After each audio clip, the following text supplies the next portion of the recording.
어버이 주일인데 먼저 어버이 주일 어르신들에게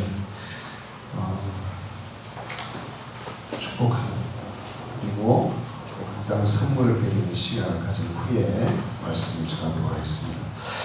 우리 부모님들에게 감사하는 마음으로 어머니의 마음을 다 같이 부르겠습니다.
권사님들 인지식이 불편하실 것 같아서 자리에 앉은 상태에서 선물을 드리도록 하겠습니다.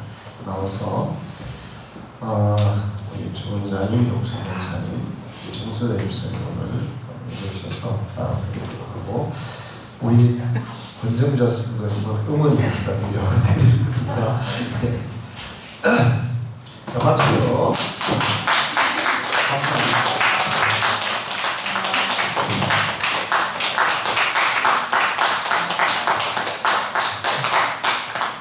제가 한번 기도하겠습니다. 하나님 아버지, 하나님의 크신 은혜를 감사드립니다. 저희들에게 귀한 경험을 허락해 주셔서 그들을 통해 우리를 이 땅에 태어나게 하시고 또 그들의 정성과 수고와 희생을 통해 우리를 이렇게 잘 살아갈 수 있게 해주셔서 감사합니다.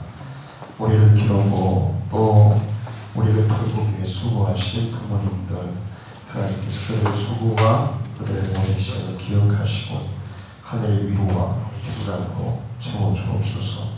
특별히 우리 연로하신 우리 권사님 집사님들, 우리 성도님 능력의 장중에 붙잡아 주셔서 이 땅에 주님이 부르시는 그날까지 마지막 생애가 주연과 평강 가운데 기쁘고 즐겁고 더욱 행복한 삶이 되게 하시고 영육간의 강건함도 주셔서 더 이상 통증으로 아픔으로 고통받지 않도록 하나님께서 강건하게 지켜주시옵소서.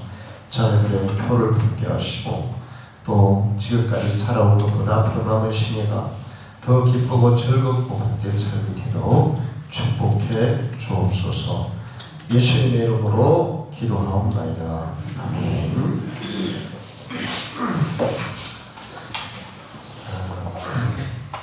가난한 집안의 첫째 딸로 태어난 여자아이가 있었습니다. 초등학교를 졸업하고 식모가 되어서 남의 집에서 식모살이에서 용돈을 조금씩 받으면 그것을 부모님께 보내드렸어요. 그러다가 좀 자라서 봉제 공장에 취직을 했습니다. 열심히 일을 했어요. 그러다가 부모님도 돌아가시고 남동생이 3명이 있었습니다. 그 남동생들을 뒷바라지하기 위해서 열심히 출근하고 봉제 공장에서 일을 했어요. 한참 멋을 부릴 나이에 화장품 하나도 안 사고 월급 받는 대로 이제 동생들 뒷바라지에 다 사용했어요. 하얀 먼지를 뒤집어 쓰고 자신의 몸이 병들어 가는 것도 모르고 소처럼 일해서 동생 3명을 대학까지 보냈습니다. 시집 가는 것도 아까워서 사랑하는 남자를 눈물로 보내고 그래 내가 이렇게 사는 것은 내 운명인가 보다 그렇게 생각하고 동생들 뒷바라지 하는데 다 시간을 보냈어요. 그러다가 어느 날부터 배가 아프기 시작했는데 약국에서 소화제, 진통제 그런 것을 사 먹으면서 견뎠습니다. 그러다 하루는 공장에서 일하다가 쓰러졌어요. 그래서 엎혀서 병원에 가서 진찰을 했더니 위암 말기라는 거였습니다. 다행히 위암 말기이긴 하지만 수술을 해서 위를 잘라내면 살 수 있다고 얘기를 했어요. 근데 문제는 돈이었습니다. 수술을 하는데 3천만 원이 필요했어요.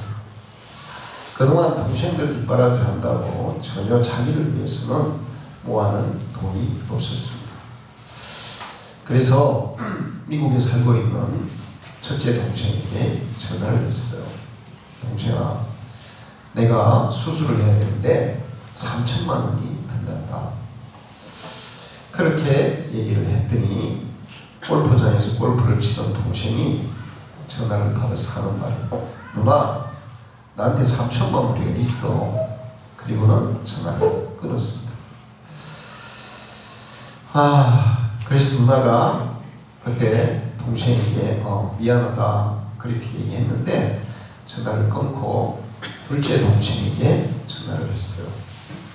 둘째 동생은 변호사가 되어서 변호사 일을 하고 있었습니다. 동생아, 누나가 수술을 해야 되는데 돈이 없네? 그러니까 변호사 동생이 하는 말이 누나, 요즘 나도 일이 없어서 많이 힘들어. 그리고는 또 전화를 끊었어요. 이제 막내 동생에게 전화를 해야 되는데 막내 동생에게 전화를 할까 말까 망설여졌습니다. 막내 동생은 막노동을 하는 그런 동생이었어요. 자기를 살아가기도 힘들 텐데 또 그들에게 부담을 내가 줘야 되나. 그러나 어쩔 수 없이 막내 동생이 전화를 했어요. 자기 사정을 다 얘기를 했습니다. 전화를 끊었는데 막내 동생이 자기 부인과 함께 누나에게 달려왔어요. 누나, 우리 집 보증금을 냈어. 이걸로 수술하자. 누나가 이 막내 동생의 사정을 너무 잘 알고 있기 때문에 이 막내 동생의 부부를 끌어안고 울었습니다. 수술을 하기로 하고 수술하기 전날 밤에 보호자 침대에서 올케가 잠들어 있었어요. 누나는 일어나서 옷을 입고 밖으로 나갔습니다. 안개가 가득 낀 그런 밤에 도로 앞에 섰어요. 횡단보도에서 서 있는데 저 멀리서 자동차 불빛이 보였습니다.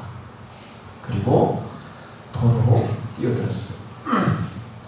그렇게 해서 누나는 한마디 이 세상을 마감하고 말았어요. 막내 동생의 올케가 꿈속에서 자신의 어깨를 토닥거리는 누나의 손길을 느끼면서 깨보니까 누나가 이 병실에 없는 거예요. 그리고 침대 위에 편지가 하나 쓰여 있었습니다. 내가 죽었어도 너희를 지켜주고 싶구나. 내가 죽기 전 보험을 조금 들었는데 이거라도 너에게 줄 수 있어서 정말 다행이다. 그리고 누나의 장례식을 치르게 됐는데 두 형은 장례식에 오지도 않았습니다.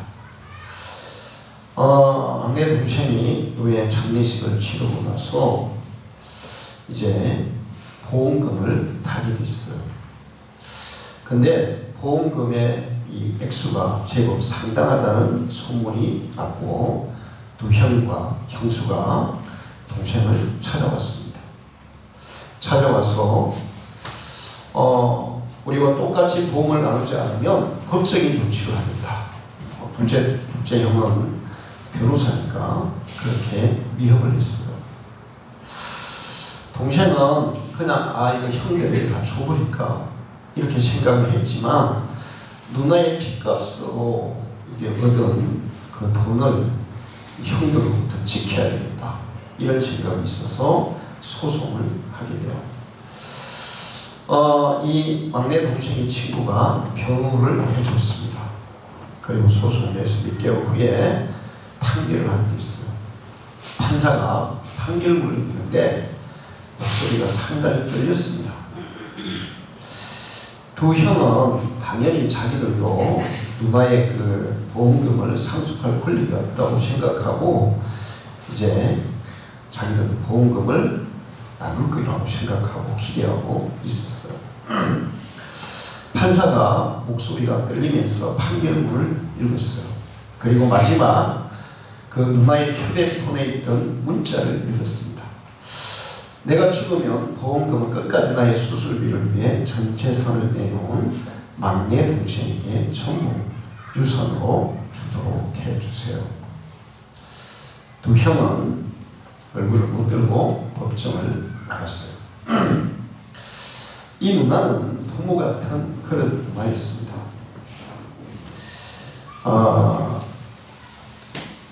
누나가 죽었을 때 눈도 깜짝하지 않던 두 동생. 누나의 죽음으로 돈이 조금 생기니까 그 돈을 갈취하려고 혈안이 되어 있는 두 동생. 그들과 같은 사람들이 오늘날 이 시대에 너무 많아요. 부모가 부모의 것을 전혀 안 하고 자식이 죽었을 때 보험금 타가려고 하는. 그리고 자기의 부모의 권리라면서 다른 동생들에게는 다른 형제들에게는 아무것도 주지 않고 다 빼앗아요. 또 부모가 죽었을 때 자식의 노릇은 하나도 안 하고 부모의 유산만 탐하는 그런 자식들이 얼마나 많은지 모릅니다. 오늘날 이것이 우리의 현실이에요. 그리고 그것이 누나에게 해당되는 얘기 같지만 바로 오늘날 자녀들이 부모들을 대하는 그런 태도라는 것을 알 수 있어요. 요즘 부모들의 얘기를 들어보면 대체로 자식들이 부모에게 뭔가 얻을 게 있으면, 경제적으로 유익이 있으면 부모를 잘 찾고 또 부모에게 인사도 잘하고 자주 와서 문안도 하고 이렇게 하는데, 부모에게서 나올 게 전혀 없으면 아예 그들도 보지도 않고 명절에도 연락도 안 하는 그런 자식들도 너무나 많다는 것입니다. 오늘 성경 말씀에 마지막 때의 징조 중에 자녀들이 부모를 거역한다는 말씀이 있어요. 이 시대가 정말 부모를 공경하는 그런 정신, 그런 사람들을 찾아보기 어려운 그런 시대에 우리가 살고 있습니다. 이 누나가 자식들을 위해 한평생 뼈골 빠지게 수고하고 희생해서 자식들을 키워놓은 부모와 같은 그런 누나였어요. 근데 자식들은 이제 살만하면 자기가 그렇게 사는 것이 자기 스스로 자기 힘으로 된 것으로 착각하고 부모에 대해서 외면하는 자식들이 너무나 많습니다. 우리나라 부모들은 세계 그 어느 나라 부모들보다 자녀들에게 기꺼이 자기를 희생해요.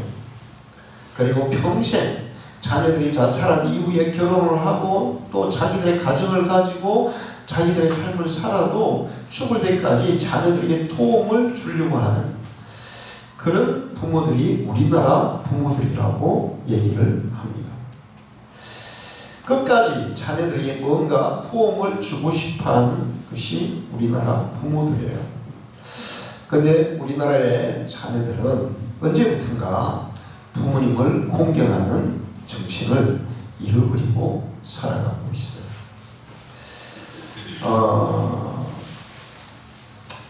부모들이 자기들의 짐이 된다고 생각하면 언제나 기꺼이 부모를 외면할 수 있는, 그리고 또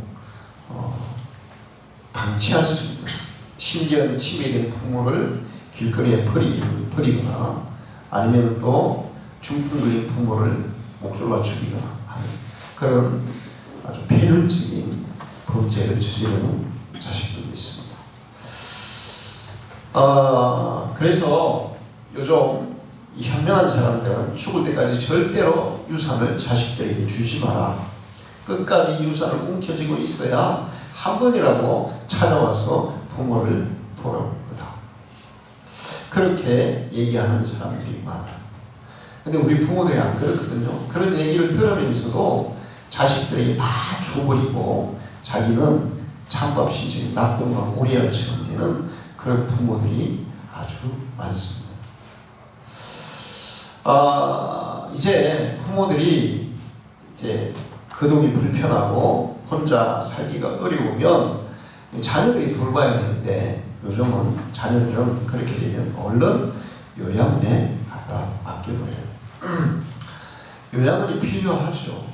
또 저는 요양원이 정말, 이 요양원에 그 운영하는 분들이, 또 거기 일하시는 분들이 거기에 있는 노인들을 자기 부모라고 생각하고 정성을 다해서 섬기면 정말 요양원은 좋은 것일 수가 있어요. 근데 대체로 요양원들이 그렇지가 않아요. 노인들을 경제적인 이익의 도구로 생각합니다. 제가 우리 노인대학에 오셨던 노인들 중에 요양원에 가 계신 분들을 신방 간 일들이 있어요. 근데 요양원에 신방을 가보면 열이면 열, 그곳에 살고 싶어 하지 않습니다. 그리고 그곳이 그 안에서는 뭐 자유로운 공간 같지만 사실은 감옥이랑 똑같아요. 밖에 나올 수도 없고 마음대로 엘리베이터를 탈 수도 없어요. 문을 다 이렇게 뭐 잠가놓기도 하고 감시하기도 하고. 미래의 어떤 요양원에 갔더니 거기는 아마 치매에 걸린 분들이 좀 많은 것 같아요. 하고 제가 거기 어떤 분이 요양원에 있어서 운명을 갔는데 할머니 한 분하고 이 돌보는 도우미하고 싸우더라고요. 제가 볼 때는 할머니가 치매가 심해가지고 막 그냥 굉장히 폭력적이시더라고요. 그래서 아마 그런지도 모르겠지만 어쨌든 요즘 자녀들은 부모님이 이제 스스로 이 대소변을 해결하지 못하면 곧바로 요양원으로 보내버려요. 자기들 편안하고 그러는 거죠. 이번에 조용식 할머니가 돌아가셨는데 중풍 걸리는데 9년이 됐어요. 처음에 이제 치료할 때는 한방병원에 계시다가 요양원에 좀 있었지만 자기 집에 성북 말 자기 집에 와서 7년을 침대에 누워 계셨습니다. 요양보호사들이 와서 돌보고 자녀들이 와서 돌보고 하셨는데 할머니가 제가 그 요양원에 있을 때도 가서 뵀었어요. 근데 그때보다 자기 집에 와서 침대에 누워만 있지만 훨씬 더 행복해 하는 것을 봤어요. 그리고 마지막에 몇 개월은 자기 딸이 은퇴를 하고 자기 어머니에게 와서 어머니를 돌보고 살았는데 할머니 얼굴이 더 밝으시더라고요. 그때는 이제 몸이 더 나빠지셔서 아예 말도 못하시고 그러신데 눈은 뜨시고 쳐다보시는 게 저를 알아보시는 것 같더라고요. 한 달 정도 전에 갔었거든요. 근데 그 표정이 굉장히 행복해 보였어요. 그리고 딸도 얘기했어요. 제가 마지막에 이렇게 어머니와 함께 보낼 수 너무 감사하고 행복하다.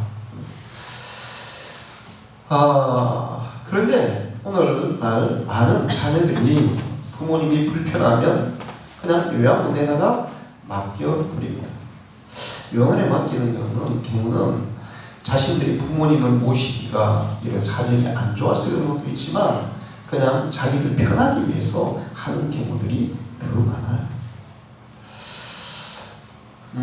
요즘 그 상담을 많이 하는 성녀가 한 분 있죠. 이름이 뭐라더라? 법륜이 상담을 하는데 거기에 상담하는 사람들의 내용들 중에 뭐 부부간의 갈등이 거의 많은 상담이 우리 자식들이 내가 정말 애지중지 정말 고생해서 키워놨더니 쳐다보지를 않아요. 오지도 않아요. 연락도 안 해요. 뭐 어버이날 때도 용돈도 한 푼 안 줘요. 이런 부모와 자녀와의 문제 때문에 상담을 많이 해요. 근데 법률이 하는 얘기가 자식들 20살 넘으면 남이라고 생각하고 사세요. 20살까지 키워준 것으로 부모 역할을 다 했으면 그냥 그걸 끝으로 생각하세요. 뭐 자식들이 부모를 꼭 공경해야 된다는 그런 법이 어디 있습니까? 이렇게 얘기를 하더라고요. 그렇게 생각하면 자식들이 외면당하는 부모들이 마음에 조금 위안이 될지도 그래요. 제 자식들은 그러니까, 세태가 그러니까, 그래 뭐 우리 자식들 그런가 보다 그러면서 위로가 좀 될지는 모르지만 그 상담 방법은 저는 비성경적이라고 얘기해요. 성경은 자기가 부모를 공경할 의무를 지우고 있습니다. 인간이 하나님을 경외할 마땅한 의무가 있듯이 사람이라면 부모를 공경할 마땅한 의무가 있는 겁니다. 에베소 6장 2절과 3절을 보면 네 아버지와 어머니를 공경하라. 이것이 약속이 있는 첫 계명이니 이로써 네가 잘되고 땅에서 장수하리라. 출애굽 20장 12절에 내 부모를 공경하라. 그리하면 내 하나님 여호와가 네게 준 땅에서 내 생명이 길리라. 예수님은 마태복음 15장에서 하나님이 이르셨으되 내 부모를 공경하라 하시고 내 아버지와 어머니를 비방하는 자는 반드시 죽임을 당하리라 하셨거늘 너희는 이르되 누구든지 아버지나 어머니에게 말하기를 내가 너를 유익하게 할 것이 하나님께 들음이 되었다고 하기만 하면 그 부모를 공경할 것이 없다 하여 너희의 전통으로 하나님의 말씀을 폐하는 도다. 왜 너희들이 편하자고 하나님의 말씀, 하나님의 계명을 거역하는가? 잠언 12장 25절에는 내 부모를 즐겁게 하며 내 난 어미를 기쁘게 하라.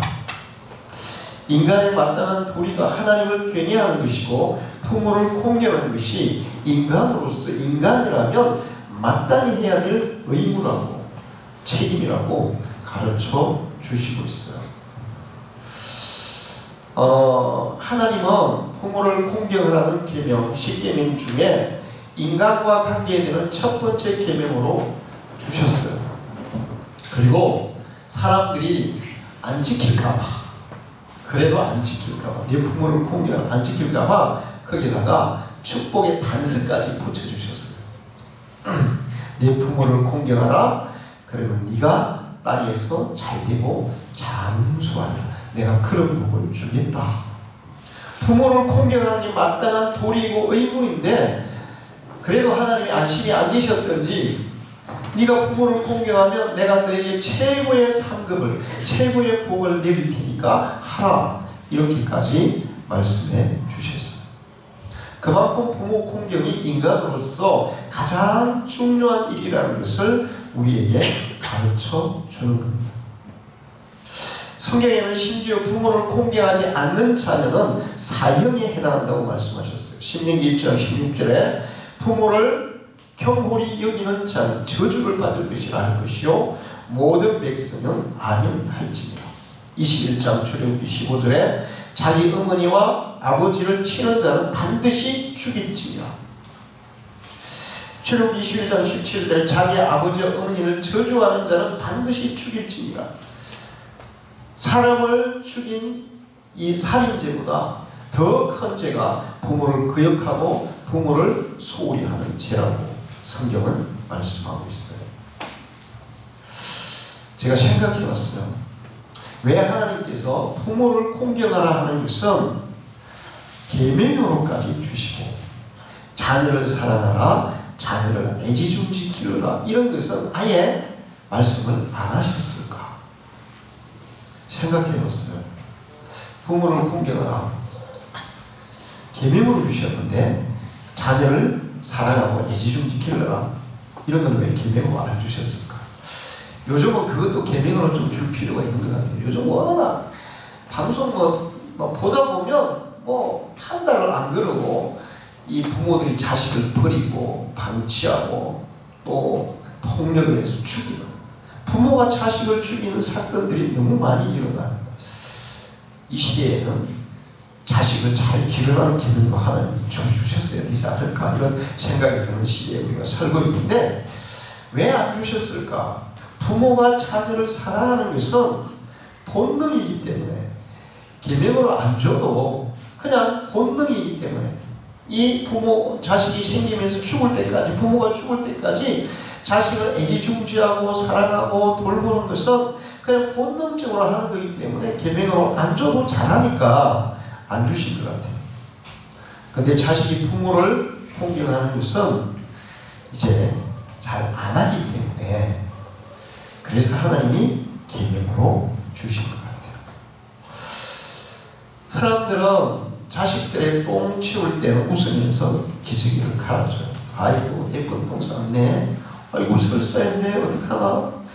그러면서 기꺼이 대소변을 가해줍니다. 그러니까 요즘은 강아지들을 많이 키워요. 반려견 1000만 마리가 넘는다는데 거의 이제는 한 두세 집에 한 집씩 강아지들을 키우죠. 실내에서 많이 키우니까 똥을 어디다 쌉니까? 어디다 싸요? 화장실에 가서 싸요? 훈련이 잘 된 강아지들은 화장실에 가서 싸는 게 있는데 그거는 만 마리 중에 한 마리 있을까 말까 하고 다 그냥 방 안에서 거실에서 이제 싸요. 그러면 그 주인들이 강아지 똥을 열심히 쳐줍니다. 별로 구역질도 안 하고 그 다음에 더럽게 생각도 안 하고 당연한 것처럼 치워줘요. 강아지가 똥 싸는 건 더러워하는데 못 키우겠죠. 근데 부모님이 대소변을 갈아줄 때가 되면 갈아줘야 하면 인상을 찡그리고 안 하려고 한다는 거죠. 자기들의 똥 오줌을 부모들이 다 갈아주었는데 요즘 우리 시대에 부모를 공경하는 사람들, 부모를 공경하는 정신들을 잃어버린 그런 시대에 우리가 살고 있어요.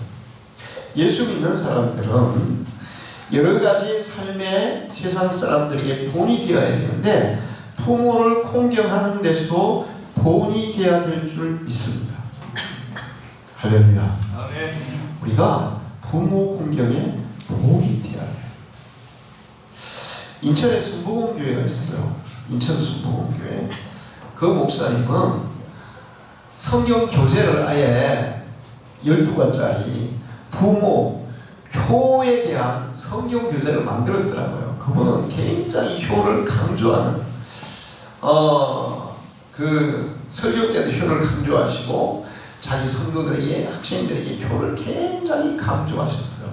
근데 효를 그렇게 강조해서 그 교회는 5,000명이 넘는 교회가 됐어요. 그래서 효로 부흥한 교회다 이런 얘기도 했습니다.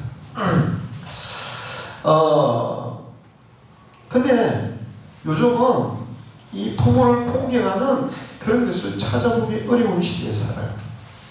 근데 예수 믿는 사람들은 부모를 공경하는 그 부분에 있어서 본이 되어야 된다는 거예요. 디모데전서 5장 4절을 보면 만일 어떤 가부에게 자녀나 손자들이 있거든 그들로 먼저 자기 집에서 효를 행하여 부모에게 보답하기를 배우게 하라. 그리스도인들이 먼저 자기 집에서 부모에게 뭘 하라? 효를 행해라. 다른 데 가서 봉사활동하는 거 이전에 부모에게 효를 먼저 행해라. 제가 보는 여러 많은 사람들이 그리스도인들이 있는데 그냥 봉사는 잘해요. 그러니까 사회 교회에서 이런 양로원 봉사, 고아원 봉사, 무슨 사회 봉사하고 그런 데 잘 참석하더라고요. 그런데 부모는 전혀 관심을 안 가지고 부모는 외면하는 그런 그리스도인들을 많이 봤습니다. 그것은 잘못됐다는 거예요. 먼저 가서 부모에게 효도하고 부모에게 효를 행하여 부모에게 보답하기를 배우게 하라. 할렐루야. 부모를 소홀히 하면서 다른 데서 봉사하는 그것은 외식에 불과하다는 것입니다. 효를 행해서 부모에게 보답하는 것을 먼저 배우게 하라. 그리고 이렇게 부모에게 공경하고 효도하는 것은 하나님께 올려드리는 제사와 같은 것이라서 하나님이 기쁘게 받으시는 것이 된다. 곧 우리가 부모를 공경하는 것은 하나님께 드리는 것과 같아서 거기에 대한 반드시 하나님이 보상이 주어진다는 거예요. 할렐루야.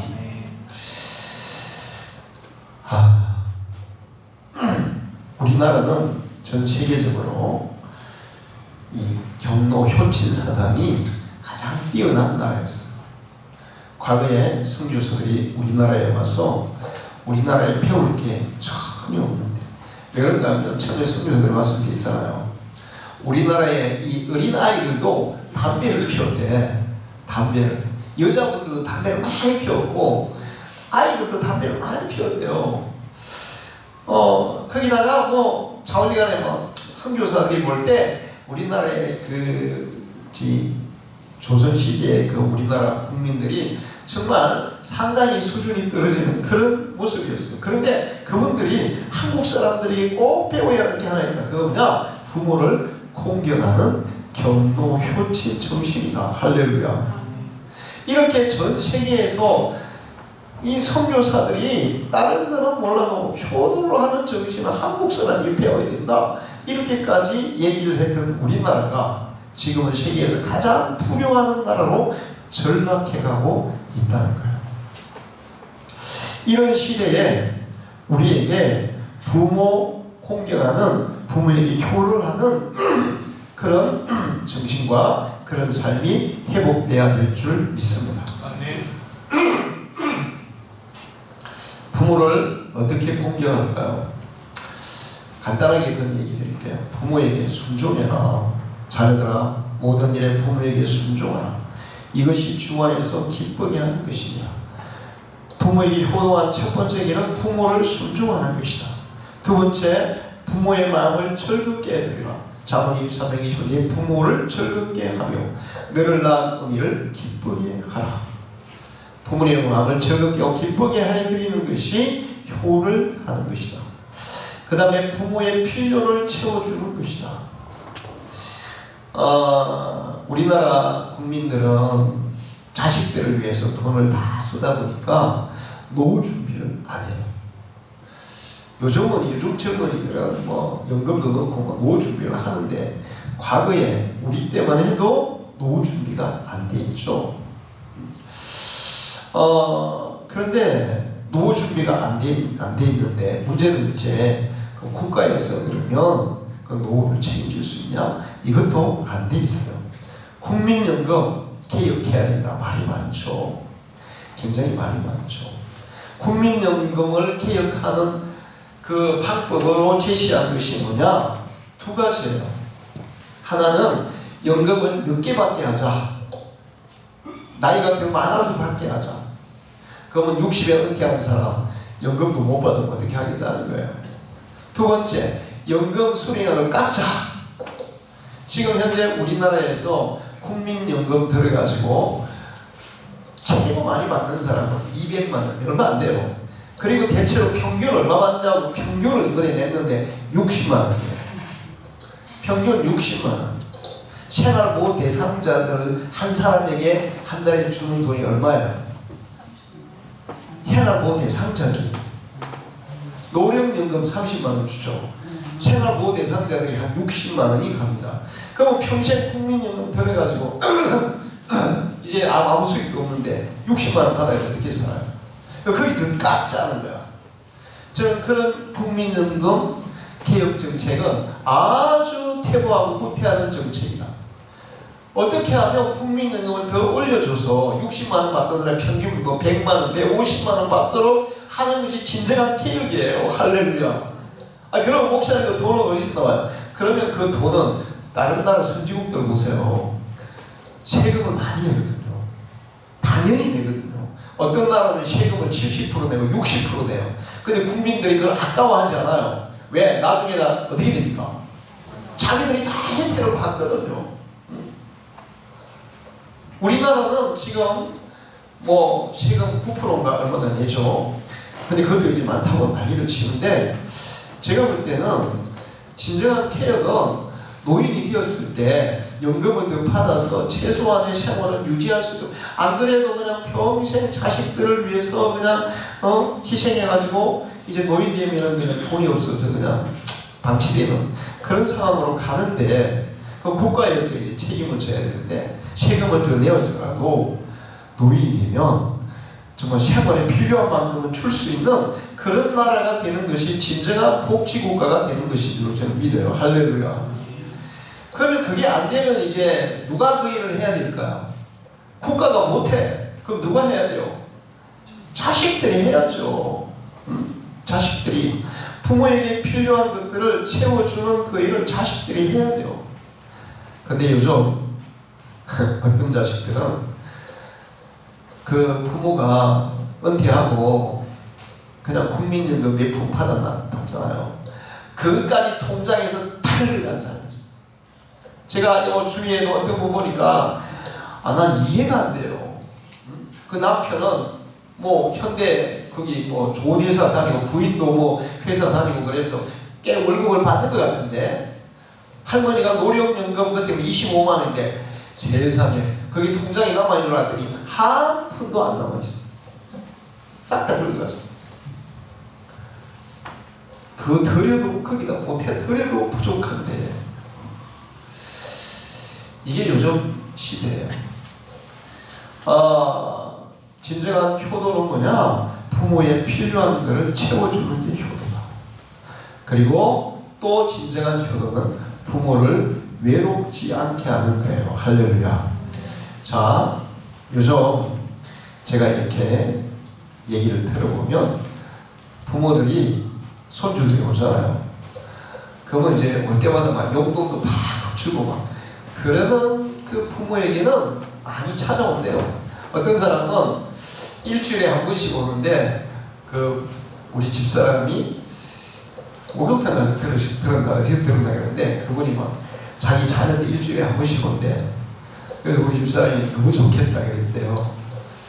우리는 1년에 한두 번 볼까 말까 하는데 너무 좋겠다 그랬더니 아이고 귀찮아 죽겠어요. 안 왔으면 좋겠어요. 그랬다는 거예요. 근데 안 와보세요. 안 와보세요. 뭐라 그럴까요? 올 때가 좋았어. 할렐루야. 부모님들을 외롭지 않게 해주는 것이 효도예요. 전화도 자주 드리고 용돈도 자주 드리고 맛있는 것도 자주 사드리고 자주 와서 찾아뵈서 얼굴도 보며. 사실 나이가 들면 부모의 낙이 뭘까요?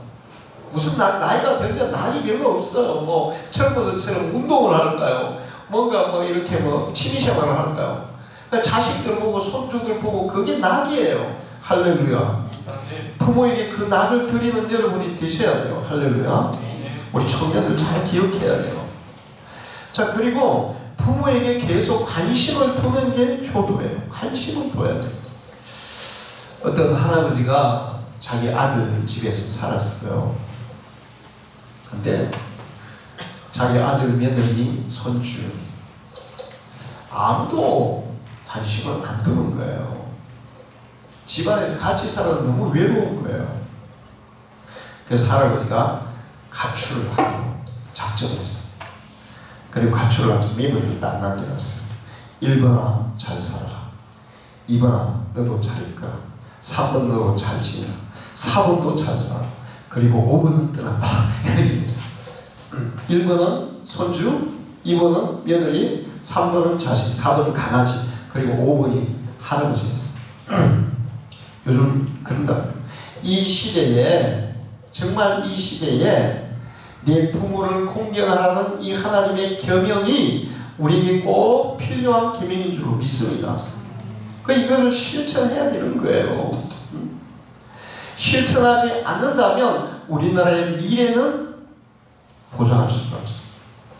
하나님이 우리나라를 축복하고 우리의 자녀들을 축복하려면 하나님도 잘 경외해야 되지만 부모를 잘 공경할 때 우리나라가 더 잘 되는 역사가 있을 줄로 믿습니다. 아멘. 강철한 가니기가 있죠. 강철한 가니기. 하나님은 내 부모를 공경하라. 내 하나님 여호와께서 명령한 대로 내 부모를 공경하라. 그리하면 내 하나님 여호와가 내게 준 땅에서 내 생명이 길고 복을 누리리라. 하나님이 장수와 그 많은 복들을 부모를 공경하는 자에게 주시겠다고 약속하셨어요. 강철한 카네기는 미국에서 거의 뭐 제일 부자에 속한 그런 사람이죠. 근데 그가 어릴 때 굉장히 가난했어요. 본래 스코틀랜드, 영국 스코틀랜드에서 출신했는데 아버지가 사업을 하다가 실패를 하고 할 수 없이 미국으로 이민을 갔습니다. 근데 이민을 가서 사니까 아무것도 없이 갔으니까 일자리도 그렇고, 그래서 아버지가 책상구를 만들어 가지고, 책상구 있잖아요. 그거를 집집마다 다니면서 팔아서 생계를 유지했어요. 얼마나 생활이 어렵겠어요. 너무 가난해서 이 카니가 어릴 때 자랄 때 이 송레이가 한벌밖에 없었어요. 엄마는 아버지하고 같이 일을 했는데 하루에 18시간씩 그렇게 일을 했어요. 근데 이제 아들이 네이가 한 벌밖에 없으니까 엄마가 아들이 잘 때 그 네일 빨아서 그걸 갖다가, 옛날에는 미국에는 보통 뭐가 있어요? 벽난로 같은 거 있잖아요. 거기다가 말리는 거예요. 그러니까 그 다음날 입혔어요. 카네기가 엄마가 이렇게 고생하는 것을 보면서 너무 마음이 아팠어요. 22살 되는 날, 22살 될 때 어느 날 어머니에게 서약을 했어요. 뭐라고 서약을? 어머니, 저는 어머니가 세상을 떠나기 전에는 절대로 결혼을 하지 않겠습니다. 기꺼이 돈을 많이 벌어서 어머니에게 좋은 모습도 사드리고 좋은 집에서 하인들을 거느리면서 편안하게 살도록 제가 반드시 해드리고, 오늘로 치면 자가용인데 제가 마차로 어머니에게 사드리려고 그래요. 이렇게 약속을 했어요. 그리고 카네기는 이 약속을 이루기 위해서 정말 열심히 일했죠. 그리고 강철 사업을 했어요. 그 미국의 철도가 나와지면서 카네기가 막 급부상해서 엄청난 부자가 됐어요. 그런데 정말 그 약속을 하고 30년 동안 결혼을 안 했어. 그리고 어머니가 돌아가시고 나서 그 몇 살에 결혼한 거예요? 52살에 22살에 약속하고 30년 결혼해 52살에 결혼을 하고 62세가 되는 때에 자식을 낳았대요. 와, 대단하죠. 어머니를 사랑하고 공경하는 마음에서 이게 한 일이에요. 그리고 하나님은 네 부모를 공경하라. 그러면 네가 땅에서 잘 되고 복을 주겠다는 그 말씀대로 카네기를 거의 전 세계에서 제일 가는 그런 부자로 만들어 주셨어요. 우리는 하나님의 이 말씀을 다시 한번 기억하고 효를 상실한 이 시대에 그리스도인들이 먼저 효를 실천하는 효의 모범을 보이는 그런 사람이 되어야 될 줄 믿습니다. 교회들마다 이것을 실천해서 세상 사람들에게 저 교회 성도들은 부모를 잘 공경해. 야, 우리도 부모 공경해. 저 사람들이 부모를 잘 공경해. 저렇게 복을 받고 살아. 우리도 부모 공경해서 저렇게 복을 받아야겠어. 그래서 이 효의 정신, 효의 이 삶이 이 안 믿는 사람들까지 막 이렇게 자연스럽게 흘러가는 그런 역사가 일어나기를 축원합니다. 다행히 우리 방주교회 성도님들 부모님들을 잘 공경하고 계세요. 그것이 부모님을 잘 공경하는 의무를 다하는 것이기도 하지만 실제로는 이 세상에서 가장 큰 복을 받는 하나님이 주실 가장 큰 복을 받는 비결이라는 것을 기억하시기를 축원합니다.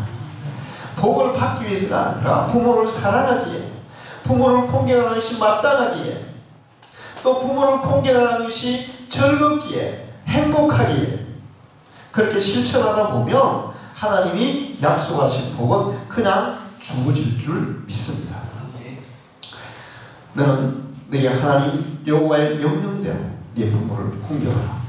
그러면 너와 너희 하나님 여호와가 네게 준 땅에서 네 생명이 길고 복을 누리리라. 이 약속의 말씀이 여러분의 것이 되기를 축원합니다. 기도하겠습니다. 하나님 아버지 감사합니다. 오늘 어버이 주일을 허락해 주시고 귀한 말씀 주셔서 감사합니다. 우리가 사는 이 시대에 가장 중요한 효의 정신이 무너진, 부모를 공경하는 가정들이 무너진 그런 시대에 살고 있습니다. 주님께서 마지막 때에 부모는 거역하며 공경하지 않을 것이라고 말씀하셨습니다. 그러나 이 시대 가운데서 우리 그리스도인들은 부모를 공경하는 본을 보여야 할 줄로 믿습니다. 우리의 마음속에 부모를 사랑하고 공경하는 마음을 주시고 부모를 공경하고 효를 다하는 것을 기쁘고 즐겁게 그것을 행복으로 느끼며 실천하는 우리 성도들이 되게 해주옵소서. 우리 방주교회가 이것을 실천하여 우리 성도들이 하나님이 약속하신 복을 받고 그래서 이 효의 정신을 잃어버리고 효도가 무너진 이 시대에 정말 믿지 않는 모든 사람들에게까지 이 선한 영향력을 끼치는 우리 방주교회 우리 모든 성도들 되게 해 주옵소서. 예수님의 이름으로 기도하옵나이다. 아멘.